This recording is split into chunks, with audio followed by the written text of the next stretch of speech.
Ladies and gentlemen and ladies, welcome to Oilers After Dark. My name is Matt, episode 72. So today we have the February preview where I go over their matchups of the month, what my record is, and new this month, what BW's record is. Players to watch, road games, how many games? The road games, the away games, the home games, the back to backs. How many teams are in the playoffs right now as it stands now? As it stands right now, Seattle is first in the Pacific with 63 points. LA is tied with them with 63 points. Vegas has 62 points. The Oilers have 60 points in their first wild card spot. Anything can happen. The month is wide open. Now let's get quite into this video. It's just going to be a quickie, not like last videos review. The reviews are always going to be quicker than the previews. Always going to be longer than the previews, sorry. So, first up, February 7th, right after the All Star break, we have Detroit. Yes, Detroit has a winning record, but they are not strong in their division. Do I think they're going to have what it takes to beat the Oilers? Coming in hot, these Oilers are going to be. No, I give the win to Edmonton. Now, just as quickly as I say that, 2 days later, we are in Philadelphia. Now, I don't really pay much attention to what the Philadelphia Flyers are or what they have. I won't pretend to know their team. As it gets closer to February 9th, I'll get more familiarized with them. But as for right now, I think the Oilers have what it takes to get the win there. We have another 2 day off play a game. I like this day off play a game, but day off play a game, day off play a game. I love it. It's perfect for hockey. And February is a perfect month for it. February 11th, we are in Ottawa. It's going to be a 4 game roadie to start the month. It's tough. Detroit, Philadelphia, Ottawa, Montreal. But the Ottawa game will be an L because I don't think the Oilers are going to play that well against Ottawa. Ottawa has a good up and coming team, and I don't want to be that guy that says they're going to win every game in the month. They're going to win the majority of them. I just don't think they're going to have it against Ottawa. It is what it is, as they say, the new day and age. So that's an L. So they are going to start this month 2-1. And of course, you're going to have the panic people. Oh my goodness, they lost to Ottawa, lost to Ottawa. How did they lose to Ottawa? You're not going to win every game. It's just. And also, who plays that night? Who plays coming back from the All Star break? Do you go here's my thought process on who gets the starts because it's going to be a tandem. I'm thinking Skinner, Campbell,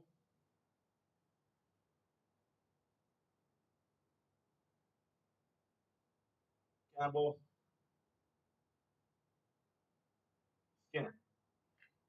Skinner's going to get the second night of back to back against Montreal, which will be a W because I'm not sure what Montreal has. I don't think they have the team to beat the Oilers. Then again, that could be reversed. They could beat Ottawa, lose to Montreal back to back nights.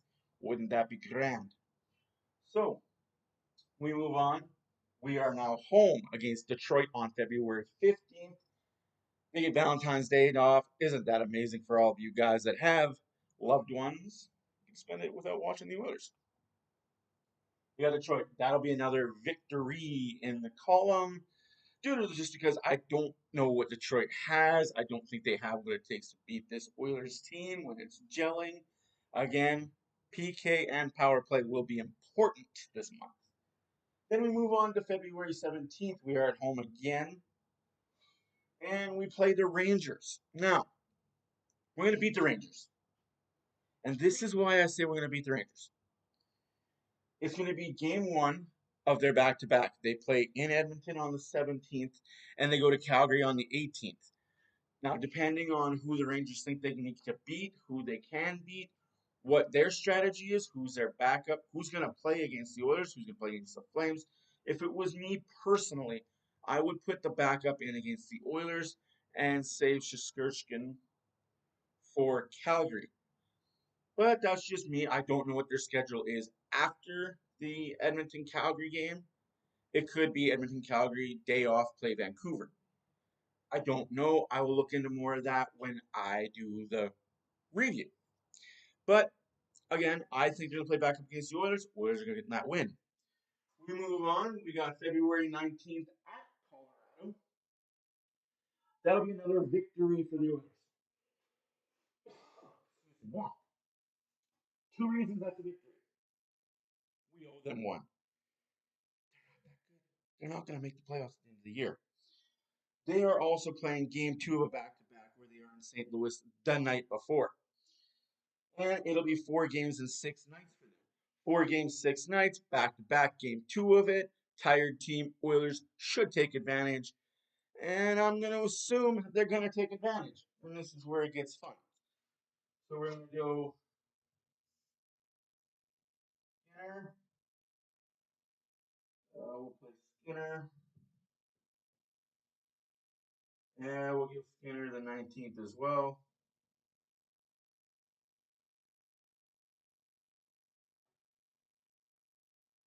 Campbell. This is where it gets weird because we're in Colorado on the 19th. And then we're home against Philadelphia on the 21st.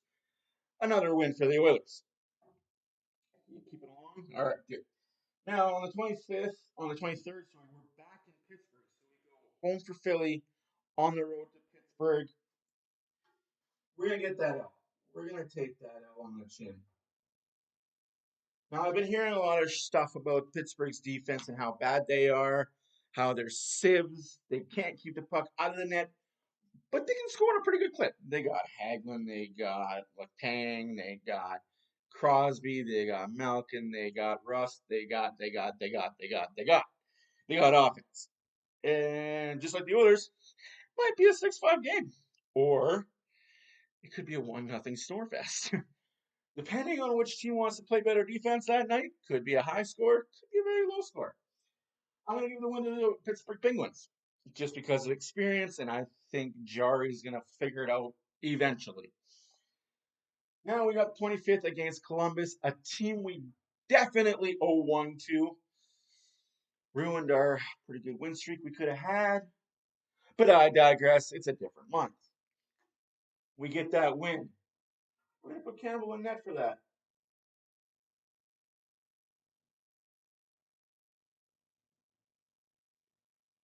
And then our final game of the month is February 27th against the Boston Bruins. Again, that is a win because the Bruins are playing game 1 of their back-to-back. Apparently, they have 2 really good goalies. I don't buy that. I think it's the system. I think the system that the Bruins play, you could have a pylon back there and the pylon will win you games. Now, in saying that, Bruins are the best team in the NHL. They are going to be the President's Trophy winner. I just think the Oilers might have their number that night. I was back and forth on that one. The Boston game I was back and forth on, and the Pittsburgh game I'm back and forth on. Like, it could go either way. So my end of the month predictions are the Oilers are going to go 9-2, and BW's predictions are 7-4. Now, respectable, winning record either way, playoffs either way. My prediction for the end of the month for the Oilers, as it pertains to the playoffs, I think the Oilers jump ahead of Vegas, LA, and Seattle at the end of the month to be first in the Pacific, where they will stay there for the remainder of the season. March is a bit of a long month. Not really. Not even. March doesn't have very many games in it. Is it March or April? One of those months is very quiet. Again, Oilers have 60 points right now. I think they're going to end the month at around 8.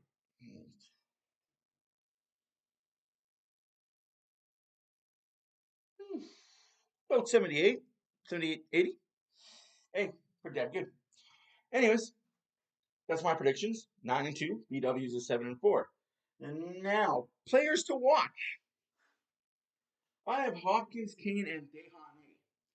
Hopkins and Kane for obvious reasons. They're going to be the offensive players that are going to get this team rolling. Hopkins is going to continue to score and to get assists, whether it be on the power play, 5-on-5, short-handed. He's going to continue his career year. Kane, he's come back from surgery. He's got 1 goal in the last game they played. He's going to be rested from the All-Star break. He's going to go on an amazing clip of scoring and assists. I'm predicting at least an 11-point month for Kane. So I'm going to put that down. 11 points for Kane. I think Hopkins will get somewhere between 15 and 20. So we'll be conservative and say 15. Desharnais is not going to get points. Desharnais is out there to stop pucks from going in the net. Big man, becoming a fan favorite really quickly. Him and Costin could be here for a while. I like it. So I'm going to predict Desharnais plus minus anywhere between 5 and 10. I'll go conservative and say plus 5 on the month. That's pretty good considering he is still a third line defenseman. Now, the breakdown of the games. We have 11 games, 7 on the road, 4 home, 1 back-to-back, and 3 against teams that are currently in the playoffs. That all said, what do you guys think? Do you guys think my predictions are correct? Do you think they're off? I like the banter. I like hearing what you guys' thoughts are. Again, that's my February preview. Thank you for watching. My name is Matt for Oilers After Dark. Have a good night. Enjoy the All-Star game tonight. Hopefully, Pacific win. 2 rookie goalies in net for the first time in the All-Star game. That's pretty amazing. On the side note of the All-Star game and the All-Star festivities that happened last night, we need to change the name from accuracy shooter to fastest shooter. Yeah, that was bullshit. How can a guy go 8 for 8 and still lose to a guy that took 8 shots to hit 4 targets? It is what it is. Calgary fans enjoy it. That may be the only win you get over the Oiler fans and the time, because you ain't winning the playoffs. Um, Again, thank you for watching. My name is Matt for Oilers After Dark. Please comment, like, subscribe, tell all your friends. February 7th against Detroit, 5:30 start. I'll be live. Be well.